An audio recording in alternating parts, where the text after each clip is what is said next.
All right, well, let's get started. People will filter in as they go on. We're into the second half.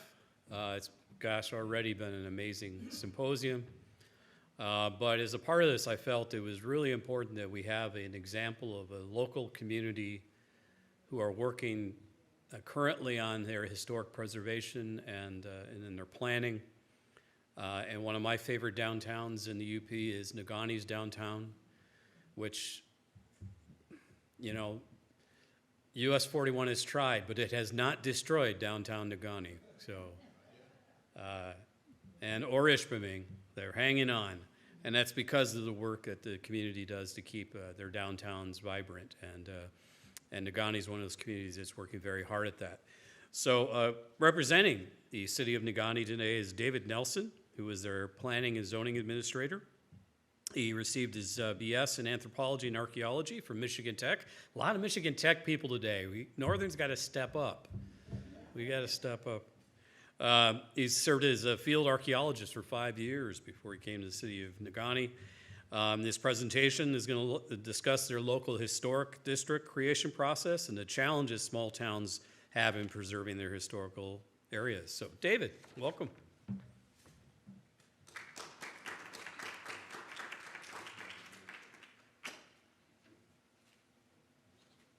All right, thank you for the introduction. Like you said, I'm the planning and zoning administrator for the city of Negaunee.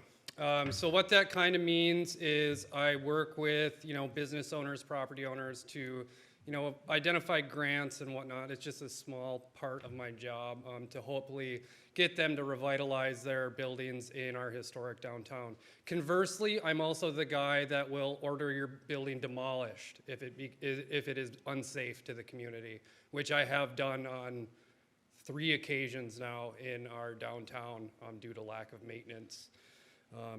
With old buildings that aren't maintained, it does seem to happen. So let's start. This is the city of Negaunee. As you can see, it's quite large. Most of the green space that you see in those larger parcels is either abandoned mine land or somewhat active mine pile land. So Cleveland Cliffs, the mining company that is existing down in Palmer, still owns the bottom southern third of the city of Negaunee completely. You can draw a line straight across. Cleveland Cliffs owns that whole southern third. Our downtown, I wish I had a laser pointer, but Iron Street is kind of in this section right here, right in the middle, in between the greens. Everything to the west was abandoned mine land, and I'll get to that a little bit further. So a little bit of general history about the city of Negaunee. It was founded due to the discovery of iron. So Negaunee is always intertwined with that mining heritage. The Jackson mine was the first mine. It was founded in 1845, and it was active until the 1950s.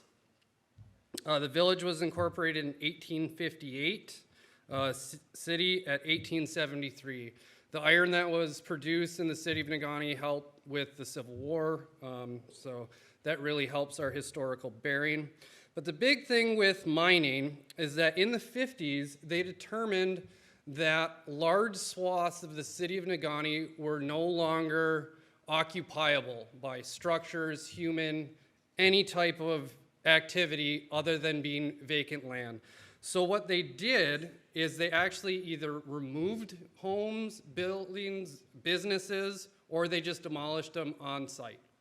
So at a certain time, and this shows the extent of the mining in the city of Negaunee. So every little number on this map represents a previously active mine in the city of Negaunee. So when they determined that the city of Negaunee's lands were not available to even occupy, what they did after they vacated everybody is they basically created an island of the city of Negaunee. And by an island, I mean it was surrounded by mine fencing. Every single street would come to a dead end and there would be a fence. And you couldn't get past it unless you were, an enterprising kid. which some were. So this is some images of our old downtown in the early 1900s. As you can see, it's fully packed with buildings, structures, people. The city of Negaunee even had a trolley system that ran from the city of Negaunee over to the city of Ishpeming. That trolley was decommissioned in 1927. However, we still have the trolley. It's just not in the greatest shape. So there have been discussions back and forth of just kind of making a memorial to the trolley, placing it somewhere in town so people can kind of connect back to that system. So the next picture is from the 1940s. What's to note of this is when you go halfway down that picture, that is where the mine fencing was put up. So all the buildings on the half that's closer towards us were either removed or demolished. And that basically eliminated half of Iron Street, if not more. There were, shops, bars, restaurants, bowling alley. The original state police post was actually in the Old Town section of Negaunee, and that was also moved to its current location in Negaunee Township.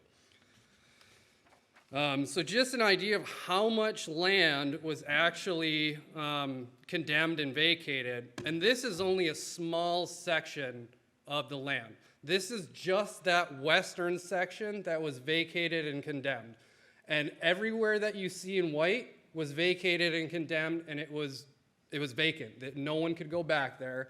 But then also to the south, where you have those parcels, big green, fenced. The parcels to the east, that you really can't see on this map, but it was all fenced. Everything was fenced off, so that really, I think, added to Negaunee's struggles. It, like, going from the 1950s to the early 2000s, when we finally got the okay to start removing these fences and start reactivating these lands, because they're just vacant. We actually have a bunch of mine subsistence maps that we still have to follow. There are certain structures that we can and cannot build in certain areas. So it really kind of hinders the development of those lands. So we're focusing more on recreational. But I started with the city around 2017, after I moved back. And we started the process of getting the core of Iron Street recognized as a National Historic District.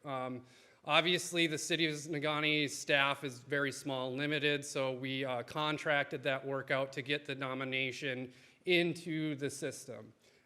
It's a lot of paperwork. If anybody's ever had to try and go through it, it's not an easy process, especially when I have to deal with a fence permit every other day, a house, whatnot. It's not something that we as a small city could undertake by ourselves. So once we got this done, we started really aggressively trying to revitalize the downtown. So here are some of the local programs that we have kind of started. So the Downtown Development Authority, which is our DDA, was actually inactive. They closed her down, they shut down shop, I believe in the mid-'80s. I'm not really too sure why the DDA stopped working. They may have just become dysfunctional. So we actually had to reactivate our DDA, go through the whole process of restarting that, creating the TIF district, and expanding the TIF district so we can actually gather more of that tax back into our downtown so we can start offering more programs to the local businesses. We started it's called a Community Revitalization District, and that is actually the same footprint you saw on our national nomination. And what that entails is if a business wants to do a bunch of revitalization on a building, employ more people, we can score them, and then they get their taxes frozen for a certain amount of years, depending on how they score, how much money they're investing into our downtown, how many jobs they're creating. And that's been pretty successful. We've had 3 applicants now go through the process. Campfire Coffee was one of them. If anyone's familiar with downtown Negaunee, that's one of our newer businesses. We're actually having a new Italian restaurant that is not a chain. It's a local person starting their own Italian restaurant. She's gone through the process. And then we have a couple other interested parties. It is a little bit of a drawn-out process, but I work with them in constant communication. You know, you open up a Google sheet and I can kind of tweak things, they can tweak things, and then we can work through the process. One of the newest things we've done is this local facade grant program. So we actually utilized $200,000 from the American Rescue Plan Act. They gave municipalities, every municipality got, you know, a chunk of money depending on the size of their municipality. So we decided, as they allowed us to, you know, kind of have a little bit of leeway with that money, is we authorized $200,000 that could be offered as facade grants. But the maximum grant that we would give to any business was $25,000. Since we've started this program, all those grants have been claimed. Even just that small $25,000, for a small business in the UP, $25,000 is like giving a large corporation, you know, tens of millions of dollars. They can do a lot with a little. And the thing is, when they're revitalizing their facades, they're also employing local contractors to do so. So that money stays in our community. And those same contractors will go to those businesses and spend more money because then they have kind of a buy-in to that local business, that structure. And then, okay, so the property maintenance code. This is where I get into knocking down buildings and enforcing blight. So if you've gone into downtown Negaunee, you'll see some holes. There are some buildings that we've had to knock down due to lack of maintenance. They've collapsed. We have to, you know, just get rid of them. They're at that point, they're a safety hazard to the general public. There's nothing you can really do when a 3-story building has collapsed upon itself and the property owner does not have the funds to even erect up a fence around said property. There's really not much you can do.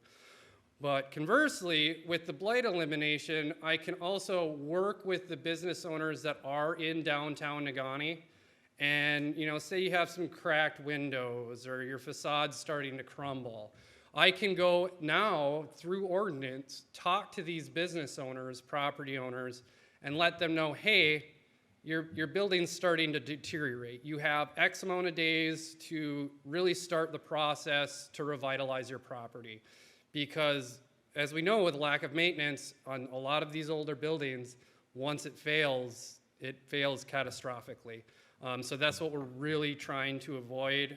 I don't want to knock down any more buildings in the city of Negaunee. It's just not a fun process for anyone that is involved with it. Right now, I'm working on creating a local historic district. So we're recruiting for board members. So if any of you are a Negaunee resident and are interested in serving, I would gladly take you on as a member.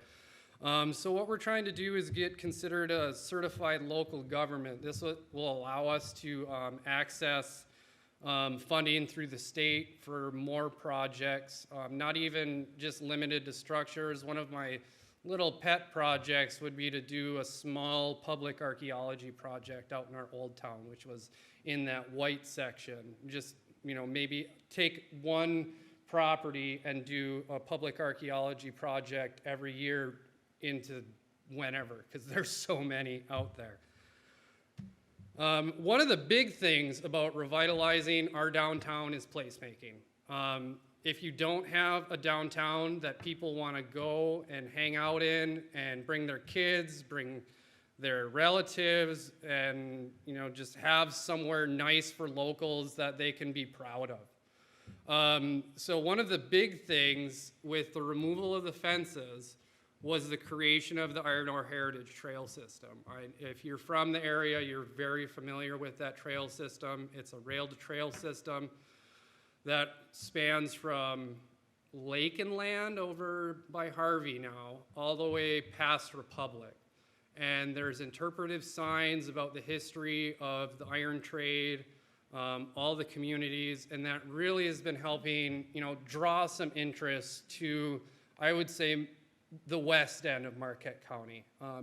Marquette gets all the glitz and glam, but we do still exist over there on the west end, and I would recommend anybody, if you haven't been to the west end in a while, go check it out. We're doing some cool things. Another thing is the Ramba mountain bike trail system. It's a single track trail system, similar to the NTN system, but it is all volunteer driven. They actually maintain it themselves. We actually discovered a historic log cabin. One of our residents was, he was revitalizing in his garage, right? And he's taken off the siding, and all of a sudden he's like, wait a second, something seems a little off here. Come to find out, it was one of the original homes of the city of Negaunee. So it was actually moved over to our park system. One of our newer things is the Jim Thomas Pavilion. That's part of the Iron Ore Trail system, but it also was through a DNR grant. So we've been working with multiple granting agencies from the DNR, the MEDC, basically anybody that will listen to us and possibly give us funding, we're going after it. Because with a small community like ours, if you don't go after it, people kind of seem to just forget. One of my big things is the Old Town Disc Golf Course. Before I worked for the city, I actually approached the city to build this course, and it actually plays through the ruins of Old Town Negaunee. It is a 27-hole disc golf course, free to play. After this, I have some pictures of it. It's actually, I love it. We just got approved for a DNR grant that we actually matched with an MEDC crowdsourcing grant where we're going to be installing a playground just to the west of our senior center, which is, again, in that shaded area that was abandoned. So we'll have a new playground that people will be able to utilize. Another big thing is our Negaunee Streetscape project. So with everything with COVID, the MEDC had a new opportunity for communities to apply to the Revitalization and Placemaking grant. So I'm actually going to show you some of our preliminary designs for what we're going to do on Iron Street and Rail Street. So this one, I'll just walk over here. So this is up on Rail Street. This is next to the old Lafreniere's furniture building, which has now been turned into a brewery, and it's beautiful in there. If you like craft beer and like old buildings, go check it out. It's amazing. So this will be right by their entrance, just a nice hangout spot. But what's really neat about Rail Street is the ORV snowmobile trail and the Heritage Trail is right on the other side of it. So all the trail users can just kind of meet right there on Rail Street at the brewery, which is pretty neat. This is preliminary by our fire station, kind of a more hangout area. This is going to get changed a little bit because, as you can see, the fire trucks are going to need a little bit more access than what's there. And then just some, placemaking, just throwing some arches, kind of just making the downtown a little bit more, I would say, cozier, inviting for the residents. So when they come, they feel like more at home instead of just your blank, boring town, I guess you would say. Some of the struggles we've had is private investment. So finding people that have ideas and that want to revitalize an old building in the city of Negaunee. Because you can fix an old building, but if there's no business that's going to occupy it, it's just going to sit there and be vacant, and that doesn't help anyone. So finding those people that want to invest in historic buildings is, we're doing better than we were before, but there's always room for improvement because we still have some vacant buildings. Lack of maintenance. Like I said, I've had to order the demolition of a handful of historic buildings in the city of Negaunee, which really quite sad, because at that point you are erasing some of the cultural heritage of the city. One of the buildings that I did have to order down was the Kirkwood block, which was constructed in 1873. At its peak, it was a beautiful brick building, just amazing ballroom upstairs, restaurant downstairs, some residences, and then it just kept getting worse and worse, and it just snowballed. Without proper maintenance, a lot of these old buildings will fail. I mean, wood only lasts so long, mortar only lasts so long, bricks only last so long. And when they do fail, it becomes a safety issue. Another struggle is some of the public programs, either state or federal.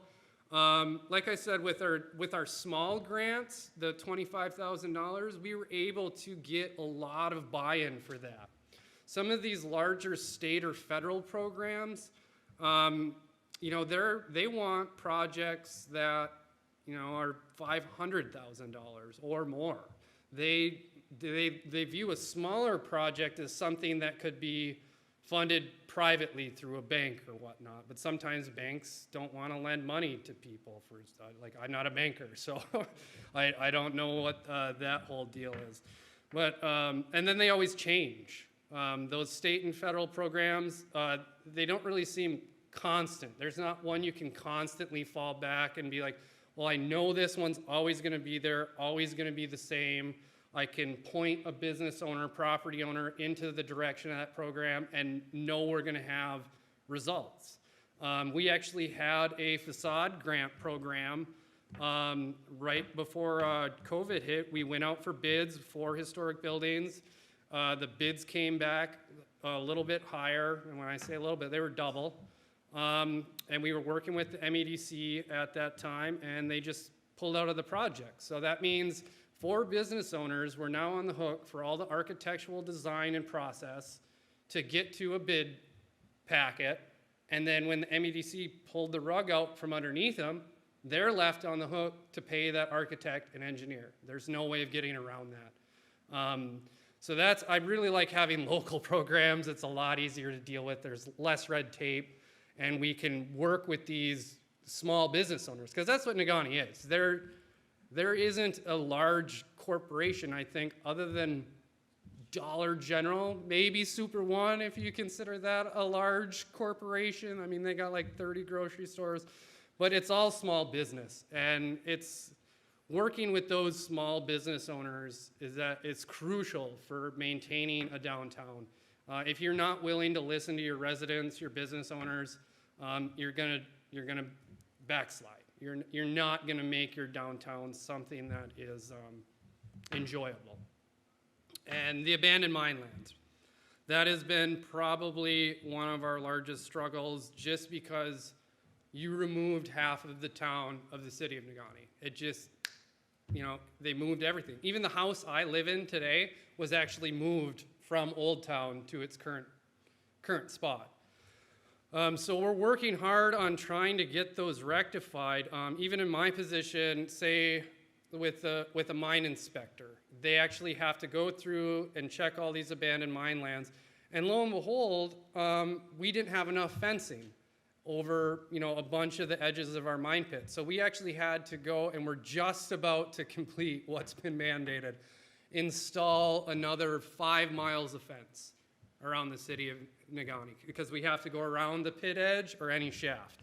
And you can't get around it. It has to be safe for residents, visitors to come in and enjoy our area. So the future, it's just working with people, trying to find new people that have new ideas, that want to invest in these buildings, in our downtown, become residents, and just create a more vibrant downtown to something we had in the past. Working on becoming that certified local government, that would really help us, I think, just so we can offer more programs for local businesses, buildings, and also my little pet project of a public archaeology thing. But and then opening up the abandoned mines to development, primarily recreationally focused. So we have a couple irons in the fire. We're trying to get a campground on one of the old abandoned mine sites, but again, you have to do your due diligence when you're reactivating these sites. It's not like turnkey. You have to get environmental assessments done. You have to make sure that everything is safe for people to utilize those spaces, because if it's not, you're creating an unsafe environment, and nobody wants that. No one wants to see anybody get hurt. And then the areas that we can do possible residential or larger structures, identifying those, getting them surveyed properly, getting them platted, getting a PUD being created, just so we can have land that's available for sale. Because, like I said, we were an island surrounded by fences. And we have land, but we need to find out what we can utilize in an appropriate manner that makes for smart development and provides, truthfully, my big thing with the residential side is affordable housing. We really have a need for that, I think, in the area. So that is one of the big things I've been working on as well that you probably don't hear about in the news, but I've been trying. Yeah, so I'm actually going to pull some pictures up of my disc golf course just because I think they're cool. Yeah, so this is the Heritage Trail, like I was talking about, that runs through here. But yeah, I did this, and this took me about 5 years to get to. But yeah, so it plays through the old ruins of Negaunee. So you have holes like that. Oh, there we go, load it up. So just even reactivating sites like this to where, it's usable and this is free for anybody to use. And I snowshoe it in the winter with my dog. I see people out with backcountry skis out there messing around. People will just walk the course, just with their families and whatnot, not even playing disc golf. So reactivating spaces to where they're, user-friendly and low cost. Because truthfully, having to, spend lots of money to be in the outdoors isn't something I'm very fond of. I think it should be accessible to anyone and everyone. But yeah, any questions or comments? I guess he has to do the mic. There we go. I just want to compliment the city of Negaunee for starting this, and I know you are a historic site. I'm sorry I missed the first half of your talk, but I know a lot. And the place is just coming alive. The storefronts and the things on Main Street there, and the Heritage Trail will bring in more and more people. And we went to Fresh Coast Film Festival, and I'm just putting this out there for everybody here. There is a film on this heritage trail and how they're preserving it. And if you haven't seen that film, it puts all of what you said in context. That, iron ore is important, but the Heritage Trail is also important. And in that movie, they had people going past some of the iron ore structures. Mm-hmm. And one of the things that sort of hit me in the head was that there used to be a town there, and there's no houses there anymore, but the street signs are still there. Yeah. And that was totally amazing to me. And maybe you know what the name of the film is. Do you know what the name of it is? Was that the Irontown something or another? It was like Forged in Iron or something like that. Something, but you should really look at this, and I have to give you kudos for bringing Negaunee back to its heritage. Thanks, Diane. Yeah? We're new Negaunee residents, and I was wondering what the status is of the waterworks, the building on the highway. Yeah, so I didn't really touch on that because we were talking about the downtown. But so if you're familiar with Negaunee or even driving through Negaunee, On Teal Lake, there is just there's a structure right where the boat launch is, and that is actually our old waterworks building. So our water source used to be Teal Lake. You used to not even be able to swim in it. It's kind of crazy. But actually, so with the waterworks building, we formed a committee to identify possible reuses for that. So right now, you know, it was residents and also some architects and engineers. So they'll be presenting their findings. It was supposed to be this month, but they wanted a little bit more time to City Council, I believe, in January. And they have basically gone through and designed something that could be utilized in a bunch of different ways. But again, it's funding, you know, identifying funding. Like I've identified the funding, but you know, it's actually applying and getting it. But yeah, so we plan on revitalizing that in the future because it does need to happen. Just because if you generalize all of Negaunee by driving through and looking at that building, you'd think it was abandoned. But yeah, we do have plans in the future to hopefully get that changed into something exciting, you know, for all of the residents and visitors.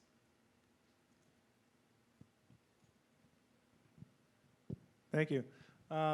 Great presentation. The question I have is what was the criteria used to all of a sudden shut down and, you know, this half of the city and make it unsafe? And what also is the criteria to say it's okay now to walk over there? Do I have 10 feet underneath me before I hit, you know, a cave in, or do I have 100 feet?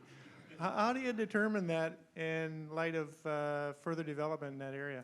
Yeah, And, so that was... I'm sorry, one final thing. What obligation does CCI have, or does all this burden fall on the taxpayers of Negaunee? So to answer the first part, why it was condemned, that was due to the extensive underground mining that was occurring from the Mather, I believe, the Mather B, which was, you know, it's right up on the hill. It's actually our high school now, at least the office building. Obviously, I wasn't there when they did the condemnation. I believe, you know, Cliffs, you know, since they own the mineral rights, were able to go through and say, you know, I think they had some mining engineers at the time, geologists say that it was unsafe. And then they reevaluated, and I don't even know why they reevaluated, and they said it was no longer unsafe. As for Cliffs liability, Cliffs has liability only where they have mineral rights. So when the city actually acquired, and this was before I worked for the city, when they acquired all those lands from CCI, they also agreed to take the mineral rights, which, I don't know why the city doesn't need the mineral rights. They should have left them with Cliffs, and that would have left the fencing obligation to Cliffs. But the city, in its infinite wisdom at that time, decided to accept the liability of the mine pits and having to fence everything by obtaining those mineral rights. It might have been a discussion with Cliffs in the city where Cliffs wasn't willing to sell the city the land without the mineral rights, because Cliffs knew if they kept on the mineral rights of an ore body that's been extinguished, you know, they were being smart. And I guess that was before I worked for the city, so they weren't being smart when they purchased that property. And truthfully, sometimes I bang my head against the wall when I think about that land transfer and accepting mineral rights, because there's no reason for a municipality to have mineral rights. We're not opening a mine, and never will.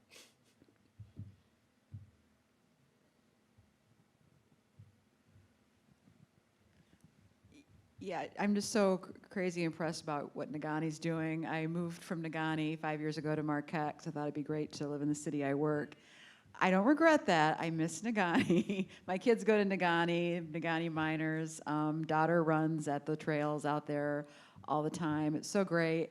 And so I have a long family history there, and I've seen it from when it was going downhill, like in the 70s especially.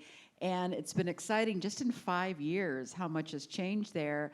I'm interested in maybe kind of the businesses that you're attracting. I was excited to see the organic flower Shayla move in. I think that's like a young person that has a creative business is moving in. Yeah. It's pretty amazing. And I'm wondering if there's others or if you're trying to recruit them. I know when I get artists that are moving to Marquette that can't afford studios, I suggest Negaunee, and now I have a person to maybe tell them to go speak to.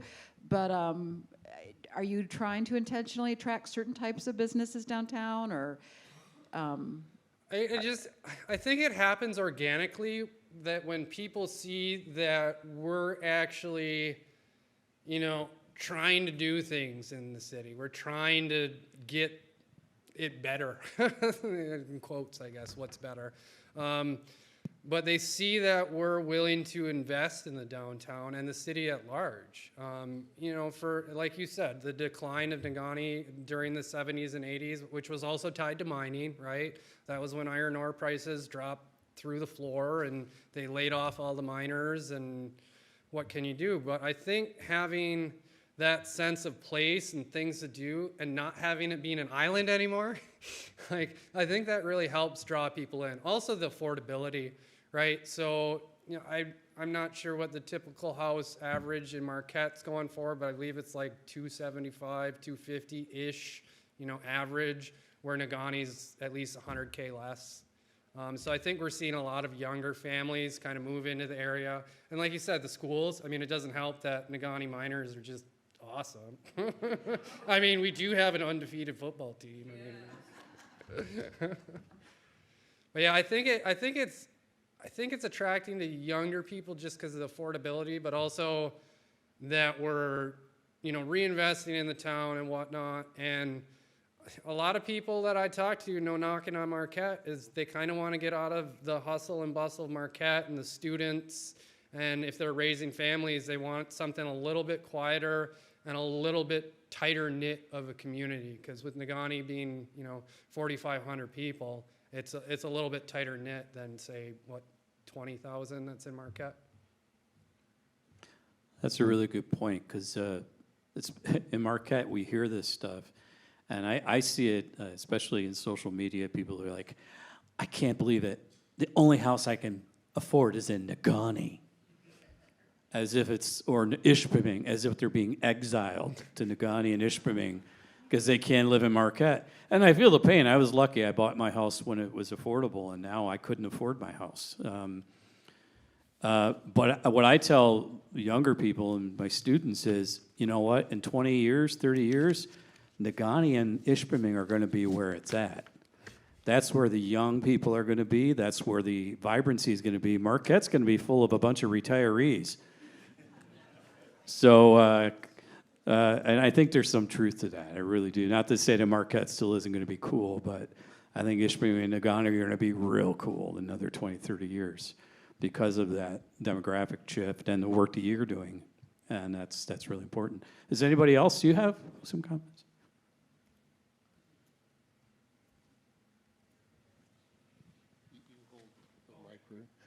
The question is, for the people from Marquette who are on the trail going up toward Ishpeming, the signage is a little non-existent on how to get off the trail into Negaunee, and then beyond to Ishpeming, and so maybe a little signage would be helpful. Are you talking like the Iron Ore Heritage Trail or the ORV Snowmobile Trail system? No, the first one. Oh, okay. I'll let Carol know. Yeah, that would be good.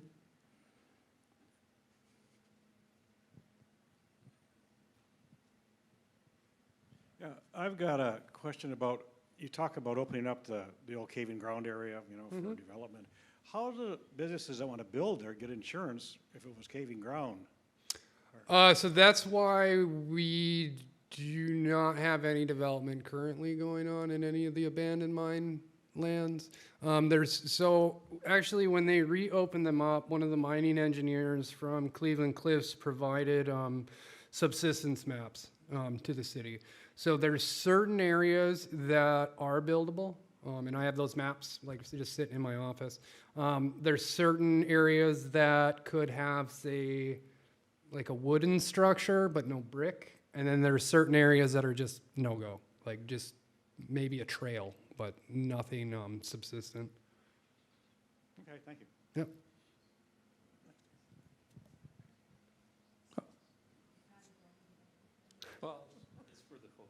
Hi, Dave.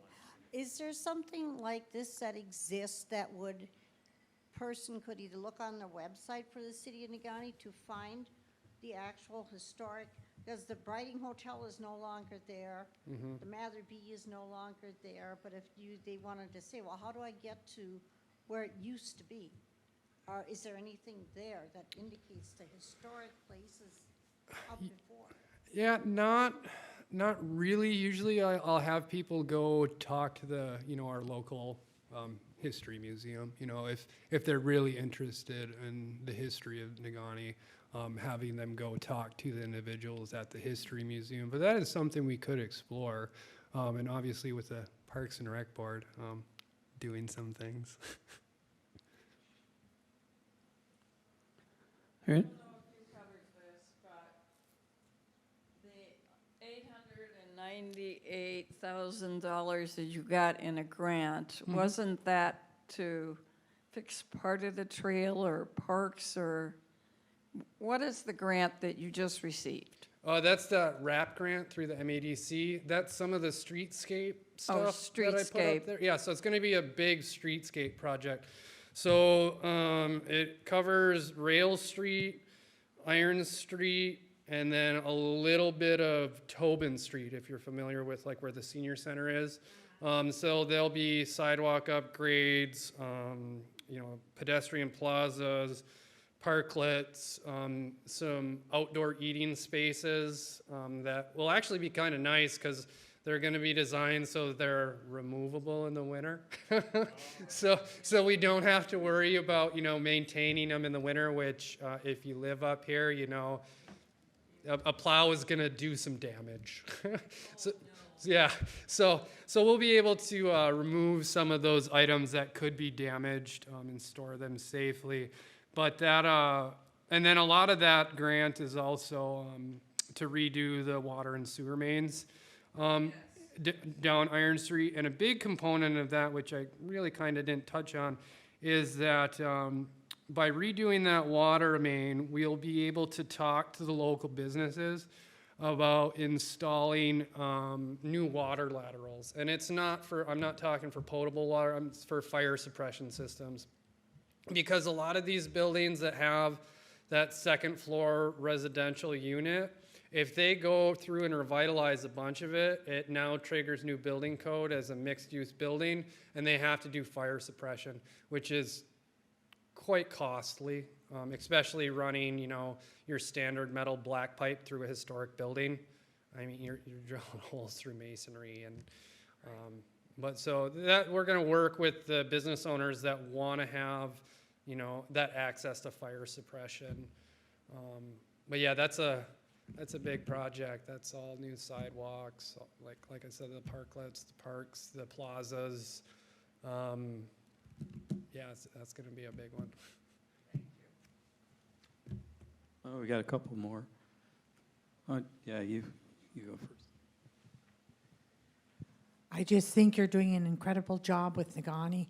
I live in Marquette, but my daughter lived in Negaunee for a while. We just investigated the trails in the town. It was very fun. And I'm just going to give a little plug in for your little library. We went there one time, and the librarians there couldn't do enough for us. Talk about historical sites. They were very helpful, and they had a lot of books and literature to, look up the different places and the old spots. And just a little plug in for your wonderful little library in Negaunee. Oh yeah, you go into the Michigan room, and it's full of Michigan history books completely. And then we have, a lot of images of the city back from founding almost to present day, where you can actually see some of the old town area with actual buildings on it, which I always just get a kick out of. Even seeing the original school building where it was located, and then now it's my whole 6 on the disc golf course.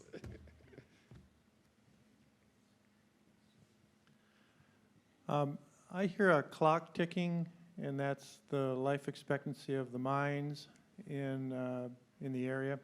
What kind of long-range plans does Negaunee have to try and, diversify, its economy so that, when in fact that does happen somewhere down the road, it's not going to become another national mine or something like that? Yeah, so actually, we have talked to one of the landowners over there, and we had him actually rezone a large segment that he owns to industrial. So I'm hopeful we can, attract some industry to that area, which is just off of 480, whether it be a large-scale cannabis production facility where they're growing cannabis, or a machine shop or something. Because finding those industries to where, they pay a livable wage, because like the previous presenter was talking about tourism, a lot of those are service industry jobs, which are dependent on people, coming, having good service, but then they're not high-paying positions. You're not gonna, possibly be able to buy a home if you're a single, parent, and you're working 2 or 3 jobs just to support yourself, but they're all service industry jobs. So it's trying to identify industries that could utilize those lands. And just with our remoteness of the Upper Peninsula, attracting some manufacturing isn't the easiest thing to do. But if the world was amazing, I would love to see some type of manufacturing become existent in there. And as for the mine's lifespan, I'm no mining engineer, geologist, but I always take is the iron mines really going to leave? I know it's a finite resource, but it exists in large swaths all throughout Marquette County. So it'll be interesting to see what they do in the future. I know, like the Tilden and Empire, sure, that ore body has, X amount of time left, but in the surrounding areas there's I'm sure quite a lot left. And you can't even ask Cliffs that question because they're not going to give you a straight answer. They have to play that close to the vest because in the global economy, they have to make sure they're being somewhat secret. But one of the things I think would be cool is actually the new the iron briquette process, where they're using electricity to turn pellets into iron. If we could convince Cliffs to open up something like that in Negaunee, I think that would actually be kind of neat. And then, it's just finding people, and finding people's, even for downtown businesses, it's not easy.